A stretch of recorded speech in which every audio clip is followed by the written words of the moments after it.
इस खबर के प्रायोजक बाय वागजी मसाले, हर चुटकी में जायका, वागजी प्रीमिक्स स्पाइसेस।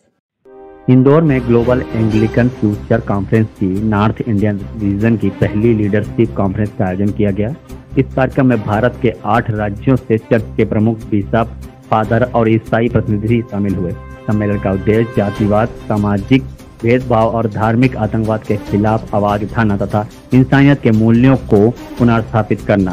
कार्यक्रम में राष्ट्रीय स्वयंसेवक संघ के वरिष्ठ प्रचारक इंद्रेश कुमार विशेष रूप से उपस्थित रहे। उन्होंने कहा कि हमें एक दूसरे के धर्म का सम्मान करना चाहिए और उनके त्योहारों में सहभागिता निभानी चाहिए। राष्ट्र को सर्वोपरि मानना चाहिए क्योंकि यह हमें जोड़ता है। हम जहां भी जाते हैं सबसे पहले भारतीय कहलाते हैं। यह सोच हमारे देश को मजबूत बनाएगी। वक्ताओं ने जातिगत नफरत और धार्मिक हिंसा की कड़ी निंदा की तथा शांति, भाईचारे और एकजुटता का संदेश दिया। कार्यक्रम में इंदौर के सांसद शंकर लालवानी और महापौर कुसुम भार्गव विशेष अतिथि के रूप में शामिल हुए।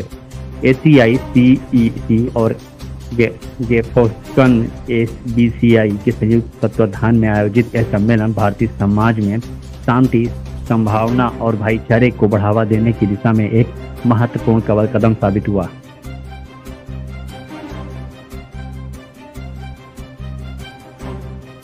धन्यवाद।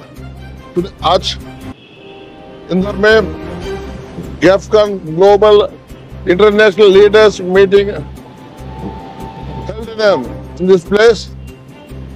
Our chief guest Indresh Kumar ji is giving a wonderful speech for us. This is Bharat nation का, और हिंदू में, मुस्लिम में, सिख, क्रिश्चियन में, all are united together. We are one nation.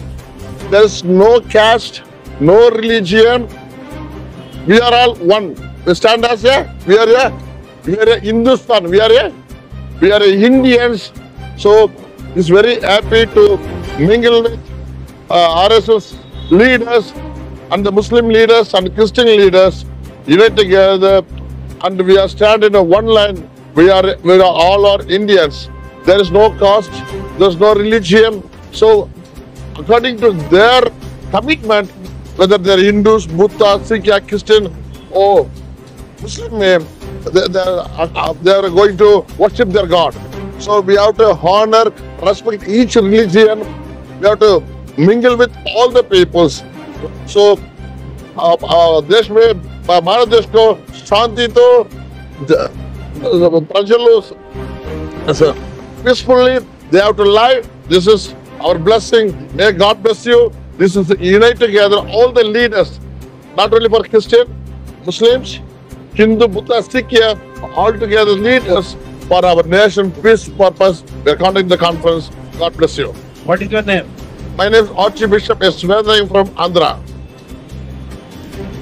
Bharat की सेना ने ऑपरेशन करके एक बात का मैसेज पूरे भारत के लोगों, 142 करोड़ लोगों को, दुनिया के 800 करोड़ लोगों को दिया है कि भारत पाकिस्तान और आतंकवाद के शैतान को पहले से समझता था, और इसलिए भारत ने पहले से ही इतनी गहरी रेकी पाकिस्तान की हुई थी, जिसके कारण वह सफलता के साथ और आतंक मुक्त भारत बनाने के लिए और विश्व बनाने के लिए उसने स्ट्राइक करने में सफलता प्राप्त की।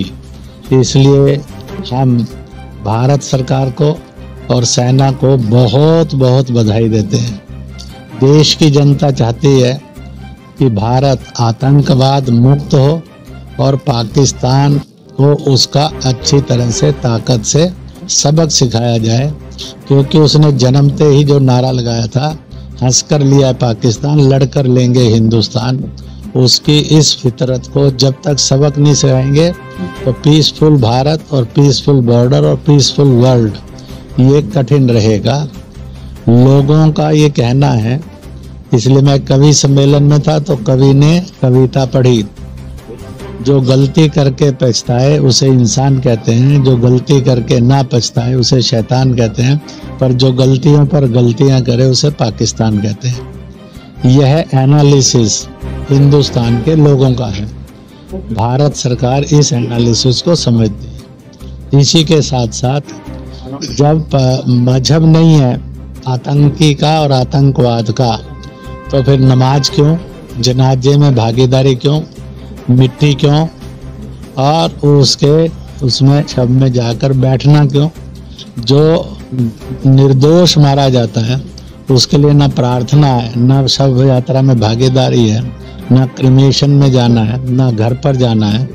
इसलिए हिंदुस्तान के सब लोगों से आपके द्वारा मैं अपील करूंगा कि सारा हिंदुस्तान धर्म से, जाति से, दल से, भाषा से, सरकारों से ऊपर उठकर ये संकल्प करे कि आतंकवादी के लिए ना नमाज अदा होगी, ना जनाजे में भागीदारी होगी, ना मिट्टी मिलेगी, और आतंकवाद का निंदा करके ख़त्म हो, इसकी प्रार्थना और मांग करते रहेंगे और पाकिस्तान को गहरा सबक सिखाएं। यह यूनिटी आज देश की एक बहुत बड़ी आवश्यकता है। सर, आपने भी